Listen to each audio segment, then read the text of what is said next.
This week's podcast episode is brought to you by Insuring Income. Insuring Income is your source for all things term life insurance and own occupation disability insurance. Insuring Income has a relationship with America's top-rated term life insurance and disability insurance companies so that pharmacists like you can easily find the best solutions for your personal situation. To better serve you, Insuring Income reviews all applicable carriers in the marketplace for your desired coverage, supports clients in all 50 states, and makes sure all of your questions get answered along the way. To get quotes and apply for term, life, or disability insurance, see sample contracts from disability carriers, or learn more about these topics, visit insuringincome.com/your financial pharmacist. Again, that's insuringincome.com/your financial pharmacist. One of the taglines of this whole project is, what if a happier life were a few simple choices away? And I think that's ultimately that encapsulates what I had found, which was that there is a happier life a few simple choices away. That's incredible. You're listening to the Your Financial Pharmacist podcast, a show all about inspiring you, the pharmacy professional, on your path towards achieving financial freedom. Hi, I'm Tim Albrecht, and on this week's episode, I welcome special guest Scott Rieckens, filmmaker, author, and fire enthusiast. Scott is the author of Playing with Fire and creator of the Playing with Fire documentary. Scott has spent his career as a storyteller connecting people with ideas. Along the way, Scott's work has generated millions of views through a feature-length documentary, multiple television series, short films, and a diverse range of commercial projects for Microsoft, NBC, Facebook, Fox, BMW, Wired, and others. On the show, we talk about the journey he and his wife Taylor took towards achieving FIRE, why they decided to pick up and leave their friends and family in San Diego, how to calculate your early retirement number, and strategies for implementing your own FIRE plan. Scott, welcome to the show. Thanks for having me. Really excited about this interview. As I mentioned before we hit record, love the book Playing with Fire. Couldn't put it down, read it in about 24 hours, love the documentary, and I'm excited to get you in front of our community, as I know this topic is something that is of interest, and I think your story, as well as the broader conversation around fire, is going to provide a lot of value. So thank you again for taking the time. Yeah, it's my absolute pleasure. Thanks for having me on. So for those in our community that are hearing about fire for maybe the first or even second time, give us a high-level overview. What exactly is the FIRE movement all about?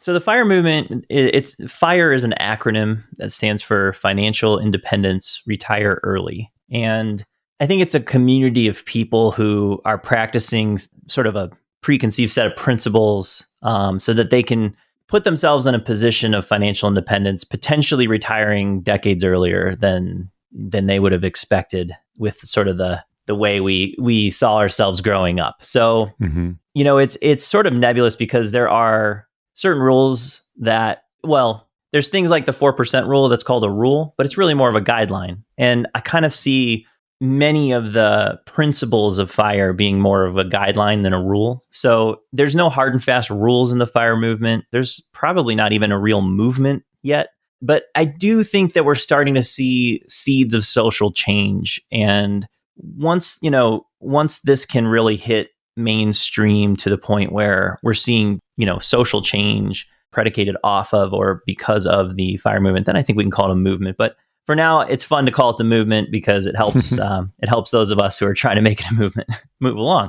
But ultimately, the idea is that you learn habits that help you save a lot more than you thought was possible, or just really start spending according to your values and really taking a hard look at what those values are as it relates to your spending. And if you can start saving more than you're making, we have a pretty tried and true investment strategy, and again, it varies and there are more guidelines on anything. But in general, people like to invest the surplus in index funds and max out your tax advantaged accounts as much as possible. And then the beauty of compound interest takes over.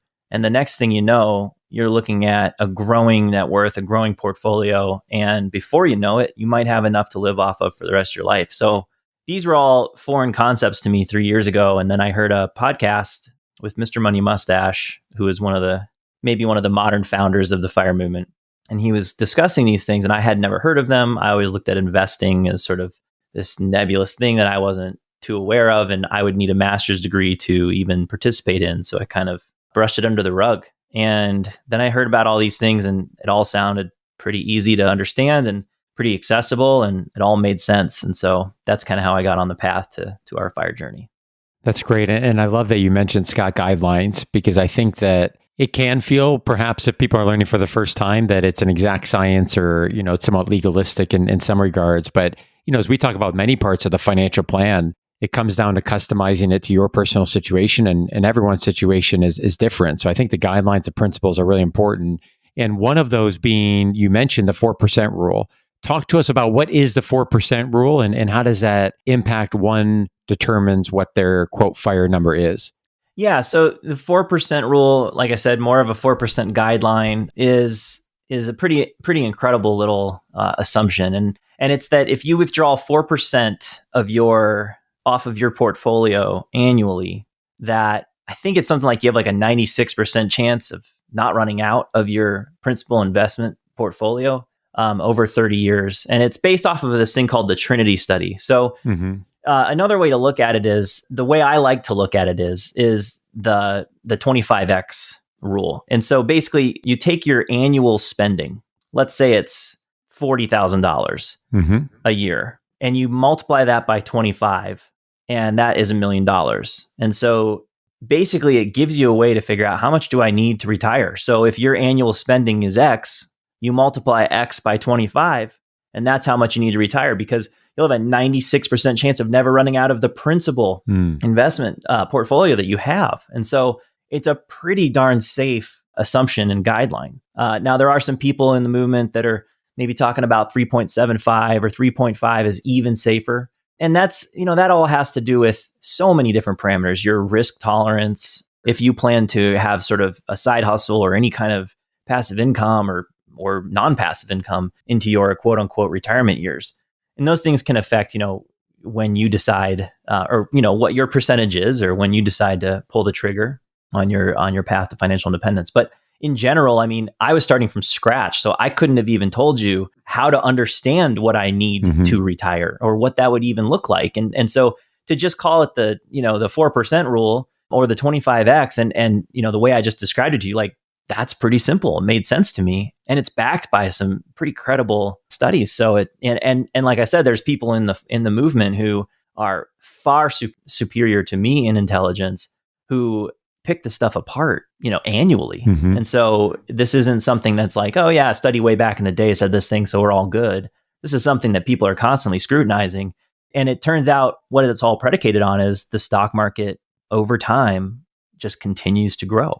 And so if you're putting your investments into the stock market, and one of the safest bets you can make is investing in index funds, because especially really solid index funds like, let's say, Vanguard's VTSAX, there are a whole team of people who are ensuring that index of stocks are the highest performing stocks they can possibly have in that index. And it basically represents the growing stock market. So what's nice about that is you can take a pretty reasonable, growth average, and then you can start building models for what your future might look like. And like, we have a retirement calculator on our website that, basically bakes in all these principles into one little calculator, and you just plug in your own personal numbers, and you can kind of see, oh, all right, you're on the path, and this is how long it's going to take you to reach financial independence. And Taylor and I did this early on in our journey. And for Taylor, it was a huge eye opener. It was for me as well, but I had gone through a lot of this stuff because I didn't bring it all to her right away, because it was a lot to bring, because we were making a lot of interesting money decisions at that time. And there was a lot to unpack there to keep our relationship together, while trying to also convince her to maybe join me on this crazy quest to pursue FIRE. But ultimately, when we did the retirement calculator, at our current spending at that time, we were looking at, I think it was something like 40 years of additional work. And at that point, we were so burnt out by work. 40 years sounded like a life sentence. And it was something like we'd be working into our mid to late 70s, I want to say. And then, I did some rearranging and said, okay, well, if we cut our rent by this, and we get rid of our 2 leased cars, and we buy a used car for $8,000 or whatever it was, and and we cut our food spending. We needed to cut that quite a bit. It was more than half, let's say that. And then all these other extraneous things we're doing. I mean, entertainment, the amount of money we were spending on entertainment was insane, especially where we lived, where there was so much free entertainment all around us. When I started doing those numbers and kind of just built a pretty reasonable budget, and I re-entered that information in the retirement calculator to see that we were, I think at that time, it was something like 10 years or something away from financial independence. Mm-hmm. I mean, to shave 3 decades off of your working career by just making smart money decisions, to me, that was a no-brainer. And it was a huge eye-opener because it wasn't as if we were spending because we couldn't help it. It wasn't because we weren't spending because we have an insatiable consumeristic bent. We didn't see ourselves that way at all. We kind of were that way, but we didn't see ourselves that way. Mm-hmm. And so to just have that eye-opening realization and to get that in order, and to do so with the guidance of a pretty strong community online where I could go for answers at any time and have some pretty compelling arguments on why I would want to do these things. It was a pretty quick and swift decision, I think, in the Rieckens household. And then we got busy sharing that story with the world because I'm a content creator by trade, and this story just seemed too important not to share. And it was a great story to share. And for those that want to check out the retirement calculator, as well as the other resources, learn more about the book, the documentary, playingwithfire.co, again, playingwithfire.co. And Scott, the math is really incredible. I pulled a note from the book. You had mentioned that when you first crunched the numbers using that retirement calculator, you determined you could retire in 34.3 years with a savings rate of 16%, which is a pretty good savings rate. And that was using 120,000 annual expenses, 22K in savings. And then the next calculation showed a drop from 34.3 years to 11 years if you could cut expenses in half and get to a savings rate of 58%. So I think that's what I love about the way you teach this material, the way others teach this in the community, the 25X rule, or maybe it's the 27X rule, whatever that number is that it helps shine a light on retirement numbers. It's math, right? It's a set of assumptions. And then you can look at things and determine, okay, what can I change? What might I not be able to change? What levers can I pull? What will have more impact? And then you're off and running if that's a goal that you want to pursue. And so I want to talk more about your story. And I want to read for a moment a segment from the book. Chapter 1 is work, eat, sleep, and repeat. And you say this at the beginning of the chapter. You say, quote, "If you'd driven by me on the freeway in San Diego on this particular Monday morning in February 2017, you probably wouldn't have looked twice. A guy in his mid-30s, sitting in traffic in a relatively new but unremarkable car, drinking a cold brew from Starbucks, just another American heading to work. In fact, there was nothing particularly special about that Monday morning, and I would have lumped it in with 100 other ordinary Monday mornings that I had spent navigating traffic on my way to work, except that on this particular morning, I heard an idea that would change the course of my entire life, an idea that would cause me to quit my job, leave California, and spend a year traveling with my family, to question everything I thought I knew about success, money, and freedom, to find the secret to the American dream, the thing that most people crave but few achieve, the ability to do absolutely anything I wanted." My question here is, what caused this desire and feeling, and when did this begin? Man, I haven't heard that back in a while. That was fun. I think we all have an inherent desire for a certain sense of freedom and independence. And, I think I can't speak for everyone, but when I was in school, when I was in high school and then getting into college, I look back with I think I had sort of a relentless optimism that work would be interesting and what I would do would be great. And the things that would follow that, a family and friends and and all the things, that they would carry me along the way. And I think as you start to get in my case, got into my mid-30s, I'd been working for a decade. Some of those things came true. I got to achieve some goals I had set for myself. I did some things I was proud of. Had just started a family, which I was also immensely proud of. And all those things were fantastic, but they weren't the entire, picture of fulfillment for me, because what was weighing me down was I wasn't in control of my time. Next thing you know, I've built this family, I've got this job, but there's no balance here. I have to be at my job more than I want to be and see my family less than I want to see them.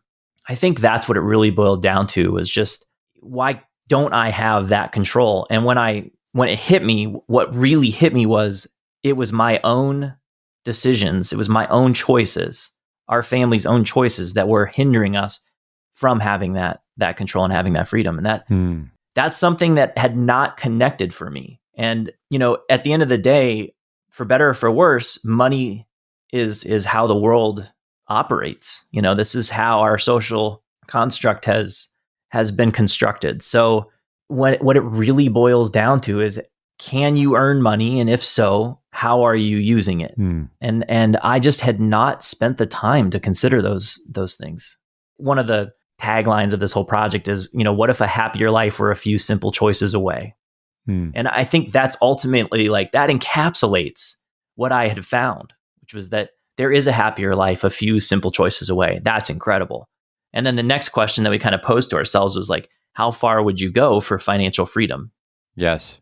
And that's ultimately up to you. So that's why I always say the FIRE movement is a set of guidelines, not rules. And the FIRE movement may or may not be a movement, but there's certainly a community of people who really appreciate the idea of spending less on extraneous things that don't really bring you value, and really being smart with your choices. And when you have a group of people that see it that way, it makes it a lot easier to do. Because I also remember having to unpack our life a bit. There were a lot of, whether it was true or not, whether it was sort of a figment of our imagination or a reality, it felt daunting to suddenly take on a new identity, right? Because you have all of your friends and all of your family that see you one way and have gotten accustomed and used to the way you are. And to have to just kind of throw all that out and start fresh can be really daunting. And so it's really helpful, like never before, we're able to just connect with people that see it this way, that might, have more information than you do and would happily share it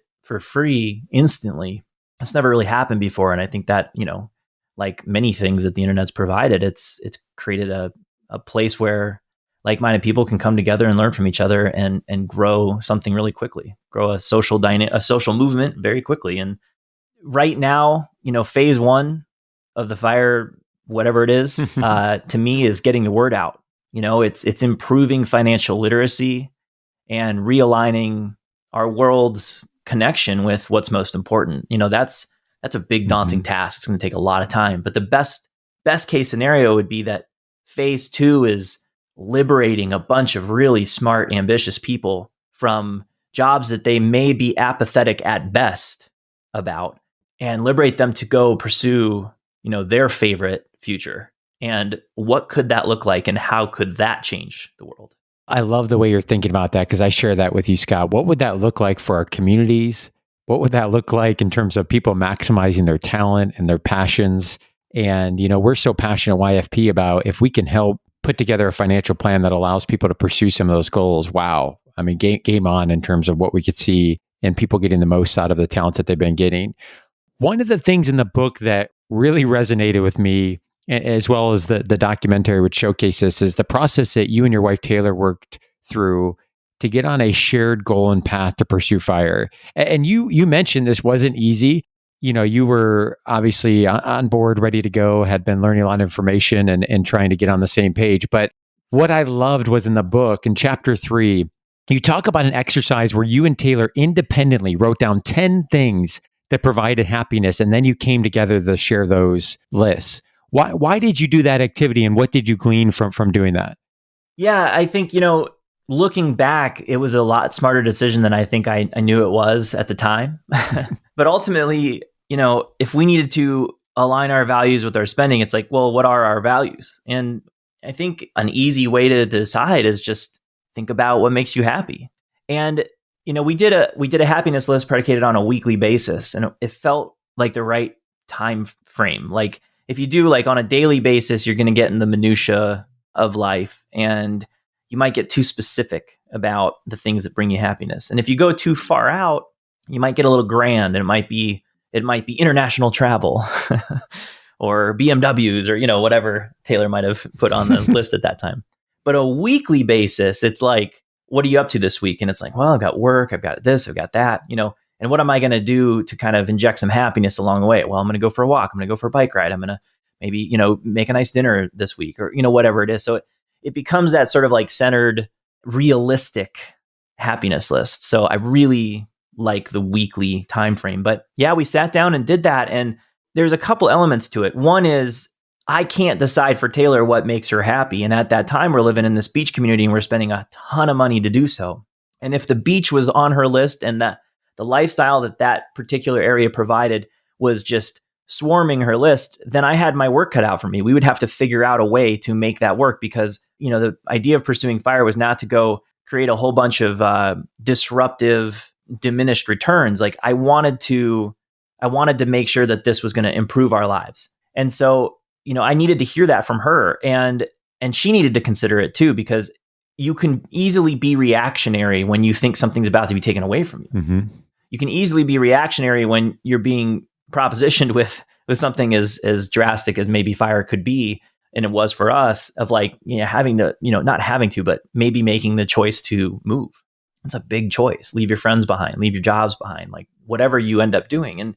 And so, yeah, I think you need to start with, ultimately like, what are your values? And I think that was a way to do it. So that was critical. And it actually helped so tremendously because we didn't even talk about money first. We talked about happiness. And I can't recommend that enough. You talk about what matters to you the most, then go work on a budget.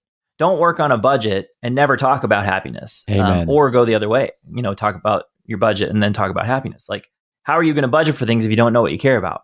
It's such a small but critical piece to our journey. And I can't recommend it enough. Whether you decide to pursue FIRE or not, going through your top 10 list of what makes you happy on a weekly basis, quite often, maybe quarterly or biannually, is a damn good idea because it changes too.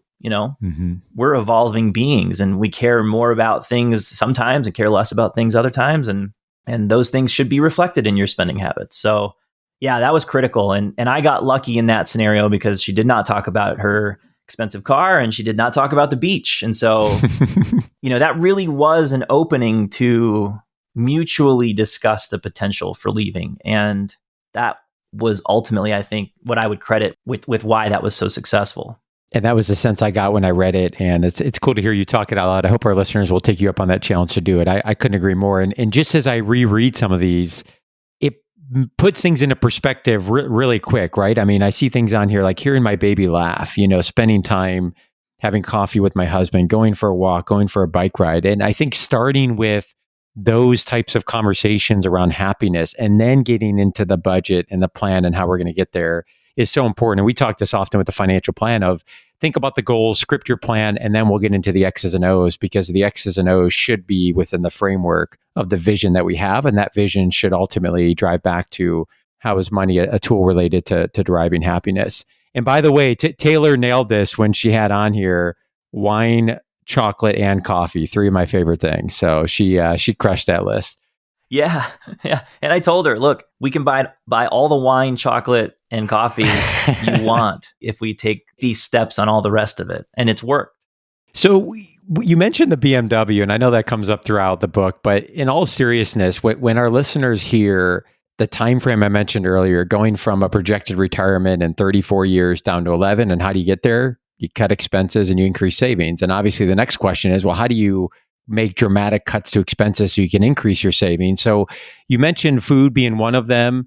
You've alluded to the BMW. Were there other big ticket items that were instrumental to you guys knocking down a big expense so you could get the momentum you needed? Specifically, housing, cars, and food are typically the top 3 items that cost the most for an average family. So housing, cars, and food are the number 1 3 things that I would recommend taking a hard look at, how you can, get creative.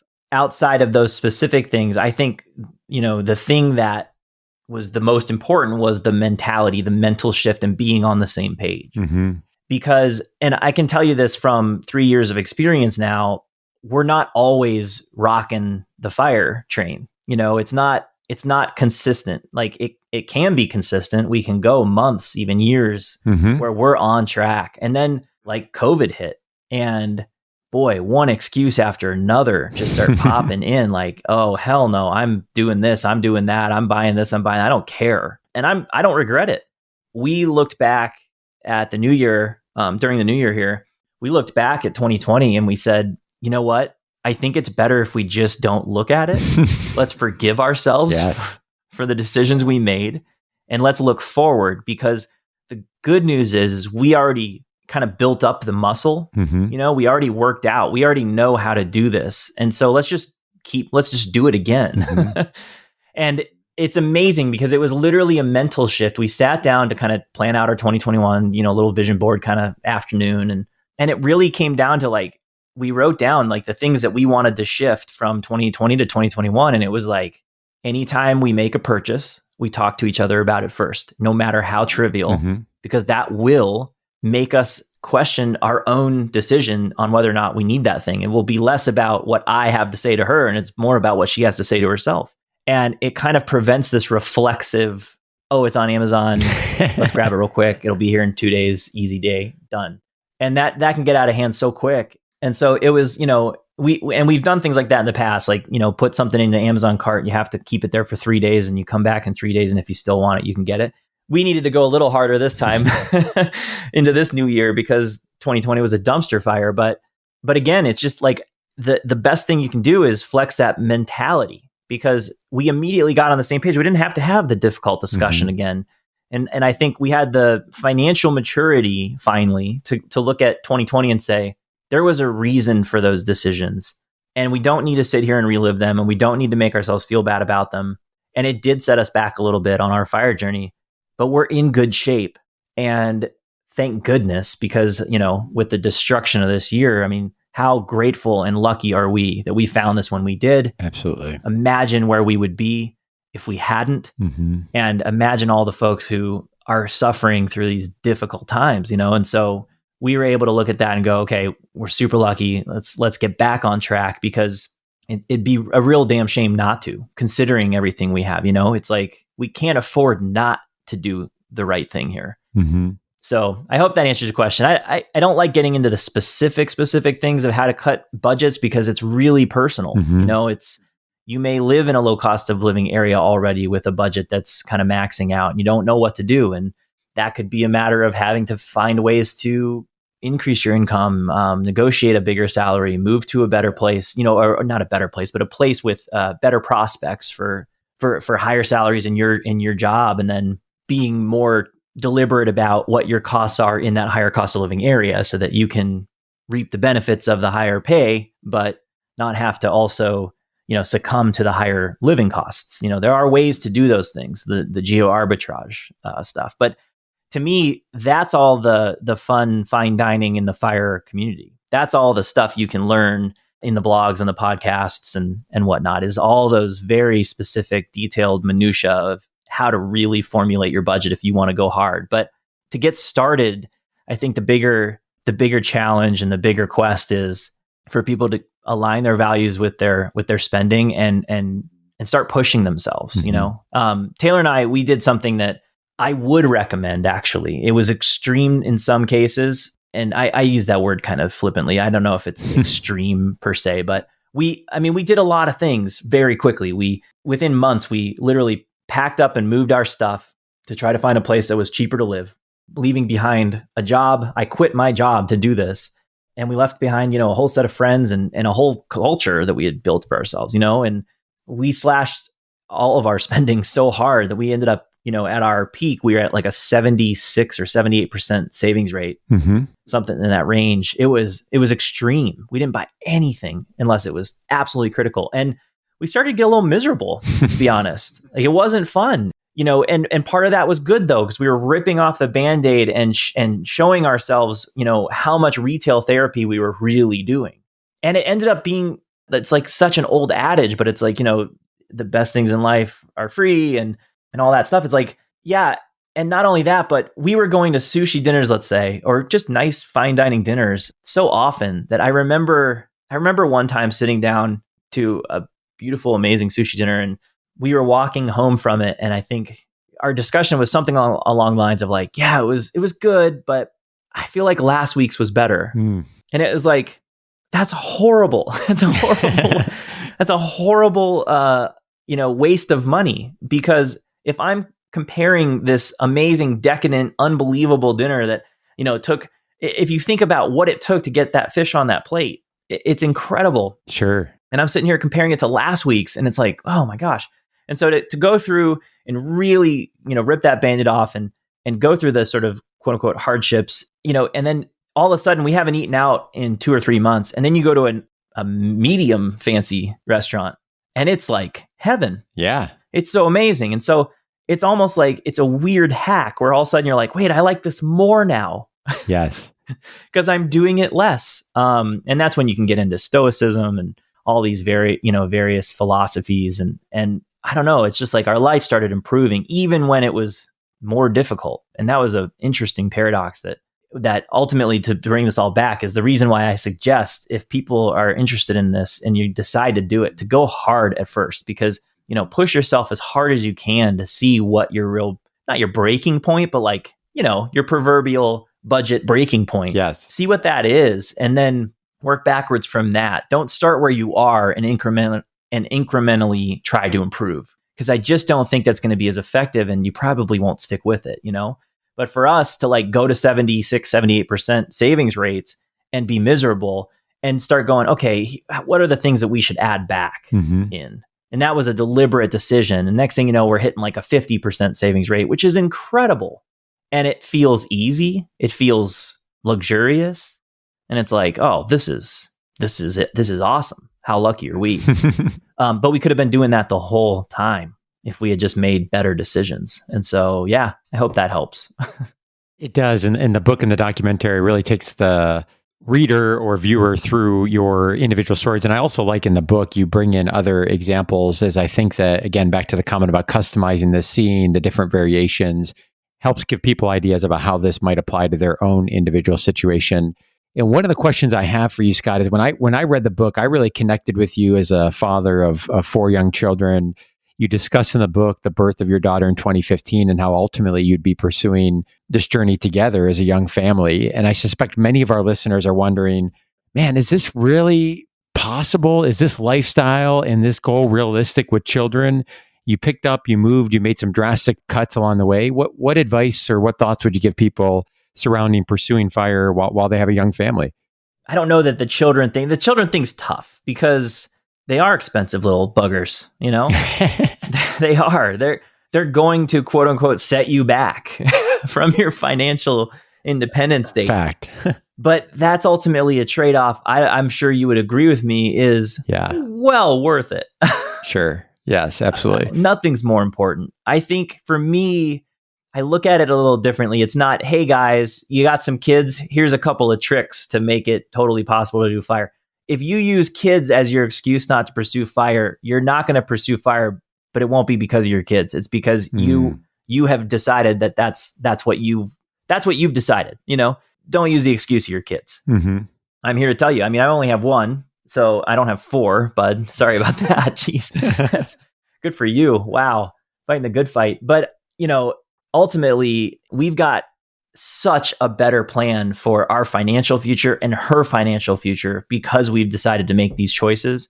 And I recognize that not everyone could tomorrow pick up and make the choice, but I assume, your audience is probably in the camp that could make these choices. They just seem daunting, and that's a great place to be. And so, yeah, I wouldn't use kids as an excuse. There are ways to, obviously there are hacks in everything we do when we spend money. And there are things that you think you need to spend money on that you don't, You can, just to be clear, I mean, you can buy the brand new, Italian made stroller, or you can look on Facebook Marketplace or Craigslist and find a used one. Like, it's all the obvious tips and tricks. But what's more impactful, in my opinion, is, you look at that and you go, yeah, but for my baby, I want the best, or for my baby, it needs to be this or that. And those are the types of things where if you're really aligning your values with your spending, you may look at it a little bit differently after you really do some reading up on the FIRE movement and you understand, why you're spending and the decisions that you're making. And the next thing you know, you go from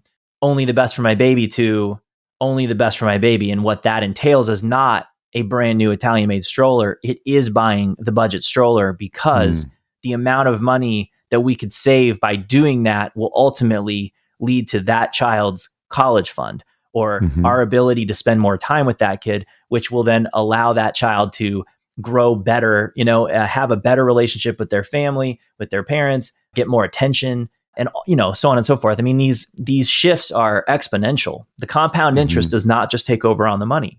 Yeah, that's how I would look at it. It's not a matter of, you got kids, here's 5 budget tips to help with FIRE when you have kids. It's sure. You have kids, don't use them as an excuse to pursue financial independence, which will ultimately benefit everyone in your family. And speaking of daunting, many of our listeners, Scott, unfortunately, are facing big time student loan debt. For those that came out of pharmacy school in 2020, about 175 is the average, $175,000.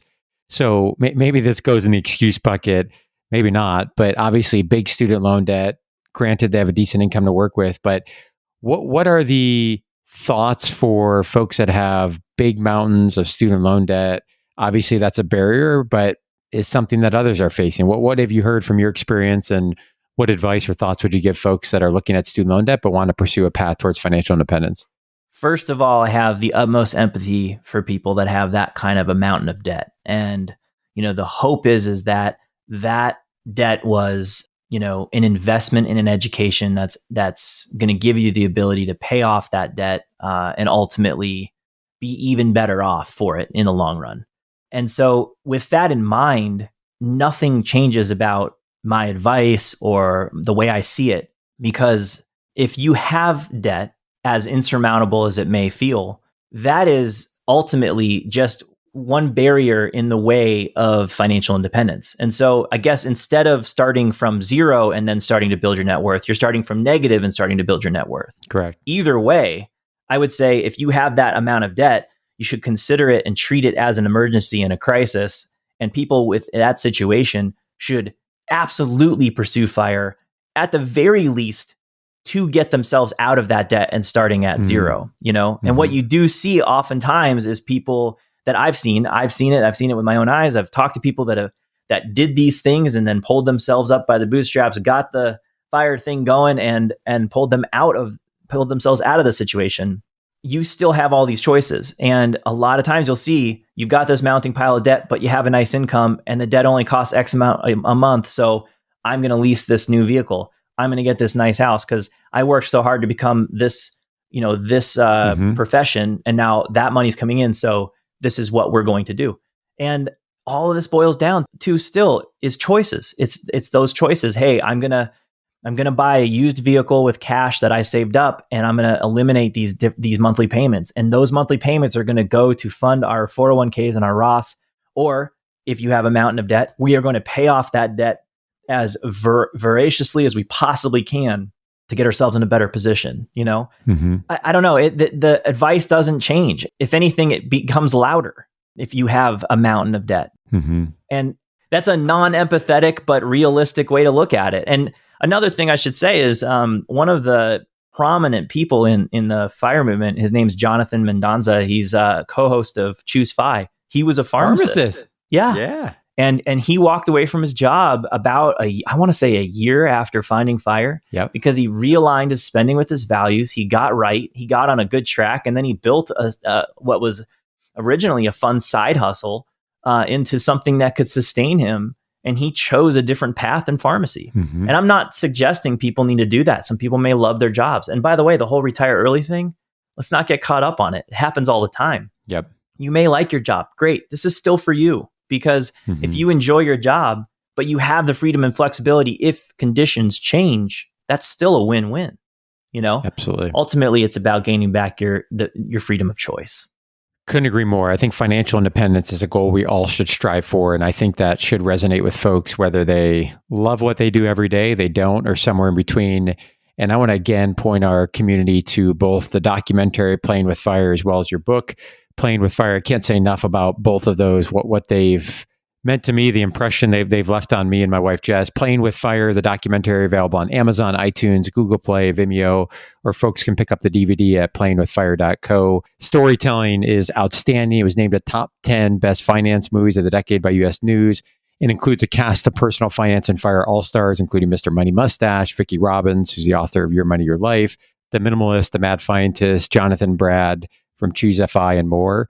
And then the book, we've just scratched the surface here, and there's much more to learn in the book, including the 7 steps to achieving fire, where to learn more about fire in the fire community, how to crunch your own fire numbers, many fire stories, and much more. And that is readily available wherever you normally purchase your book. So, Scott, thank you so much again for taking time to come on the show. What is the best place for our listeners to go to learn more about you and the work that you're doing? Thanks, Tim. Yeah. Playingwithfire.co, it's got it all. I'm a big fan of Twitter, so we're on Twitter at PlayWithFireCo, and we're on Instagram and as well. So those are the places you can find us, and hope to see you there. Great stuff again, Scott. And on behalf of the YFP community and our team, thank you so much for taking the time. Thanks, Tim. Before we wrap up today's episode of the Your Financial Pharmacist podcast, I would like to again thank this week's sponsor, Insuring Income. If you are in the market to add own occupation disability insurance, term life insurance, or both, Insuring Income would love to be your resource. Insuring Income has relationships with all of the high-quality disability insurance and life insurance carriers that you should be considering and can help you design coverage to best protect you and your family. So head on over to insuringincome.com/your financial pharmacist, or click on their logo or link in the show notes to request quotes, ask a question, or start down your own path of learning more about this necessary protection.